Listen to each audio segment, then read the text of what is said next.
সন্ধ্যেবেলা খাওয়ার মতো একটা স্পেশাল রেসিপি নিয়ে চলে এসেছি, যেটা বানাবো আমি চিকেন দিয়ে। তো এখানে গ্যাসেতে প্রথমে কড়াই বসিয়ে দিয়েছি, সামান্য একটু তেল দিয়ে দিয়েছি এর মধ্যে পেঁয়াজ কুচি। পেঁয়াজটাকে একটু নরম করে ভাজার পরে এর মধ্যে দিয়েছি আদা রসুনের পেস্ট আর ঝালের জন্য কাঁচা লঙ্কা। এবারে সব কিছুকে একটু নাড়াচাড়া করে 1 মিনিট মতো হাই ফ্লেমে ভেজে নেবো। এরপরে দিয়ে দিয়েছি এর মধ্যে চিকেন। তো চিকেনটা কিন্তু একটু ছোট করে কেটে নিয়েছি, মানে ছোট ছোট টুকরো করে, আর যেটা কিনা বোনলেস আছে। এবার চিকেনটাকে দেওয়ার পর আরও 2 থেকে 3 মিনিট এইভাবে নাড়াচাড়া করবো হাই ফ্লেমে। তারপর এর মধ্যে দিয়ে দেবো মাশরুম, যেটাকে আমি ছোট করে কেটে নিয়েছি, আর দিয়েছি স্বাদ মতো নুন আর গোলমরিচের গুঁড়ো। এবার সব কিছু দিয়ে কিন্তু আরও 2 মিনিট এইভাবে নাড়াচাড়া করে এর মধ্যে 1 চামচ ময়দা দিয়ে দেবো। দেওয়ার পর ময়দাটাকে একটু ভেজে নেবো সব কিছুর সাথে। তারপর পরিমাণ মতো দুধ দিয়ে ভালো করে মিশিয়ে নেব। তো দেখো ভালো করে মিশিয়ে নেবার পরে এর মধ্যে দিয়ে দেবো প্রথমেই অরিগানো, তার সাথে দিয়ে দিচ্ছি একটু মেয়োনিজ আর টমেটো কেচাপ, সাথে একটু ঝালের জন্য চিলি ফ্লেক্স। ব্যাস এই সব কিছুকে দিয়ে বেশ কিছুক্ষণ নাড়াচাড়া করলেই কিন্তু একটু একটু গাঢ় হয়ে যাবে, মানে চিকেনটাও সেদ্ধ হয়ে আসবে। তো এটা হয়ে গেলে এটাকে একটু ঠান্ডা করে রেখে দেবো। যাবো নেক্সট প্রসেসে। অল্প একটু গরম জল একটা বাটির মধ্যে নিয়েছি, এর মধ্যে একটু চিনি দিলাম আর একটু নিয়ে নিয়েছি ইস্ট। তো এটাকে নাড়াচাড়া করে একটু ঢাকা দিয়ে রেখে দেবো 10 মিনিটের জন্য, অ্যাক্টিভেট হওয়ার জন্য। তারপরে এরপরে আমি একটা বাটির মধ্যে নিয়ে নিয়েছি বেশ কিছুটা ময়দা, আর তার সাথে নিয়ে নেবো স্বাদ মতো নুন, আর এবারে কিন্তু এটার মধ্যে নিয়ে নেবো একটু গুঁড়ো দুধ।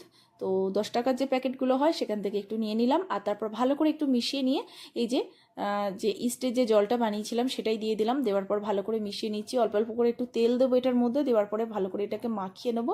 নেবার পরে কিন্তু এটাকে রেখে দেবো ঢাকা দিয়ে। তো 1 থেকে 2 ঘন্টা মতো আমি এইভাবে রেখে দিয়েছি। দেওয়ার পরে তো এটা বেশ কিছুক্ষণ পর কিন্তু ফুলে উঠেছে। তো এরপরে আবারও কিন্তু ভালো করে একটু মাখিয়ে নিতে হবে।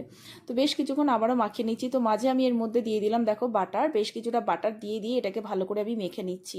তো ভালো করে মেখে নেবার পরে এখান থেকে আমি ছোট ছোট করে একটু লেচি কেটে নেব। তো লেচি কেটে নেবার পরে সেটাকে আমি বেলে নেব।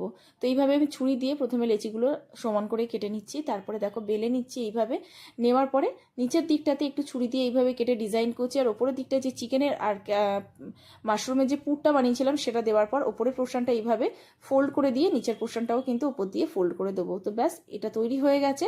এবার এটা আমি বানাবো এয়ার ফ্রায়ারের মধ্যে। তো এইভাবে সবগুলো আমি বানিয়ে নিয়েছি।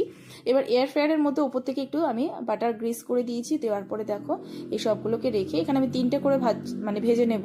তো 3টে বসিয়ে দিলাম। দেওয়ার পরে এটা কিন্তু উপর থেকে একটু দুধ লাগিয়ে দিচ্ছি, আর তার সাথে উপর থেকে দিয়ে দেবো একটু তিল, যে সাদা তিল আছে উপর থেকে একটু ছড়িয়ে দেবো। ব্যাস এটাকে 15 মিনিটের জন্য, 15 থেকে 20 মিনিটের মতো আমি 185 ডিগ্রিতে আমি দিয়ে দেবো এটা হওয়ার জন্য। তো দেখো হয়ে গেছে।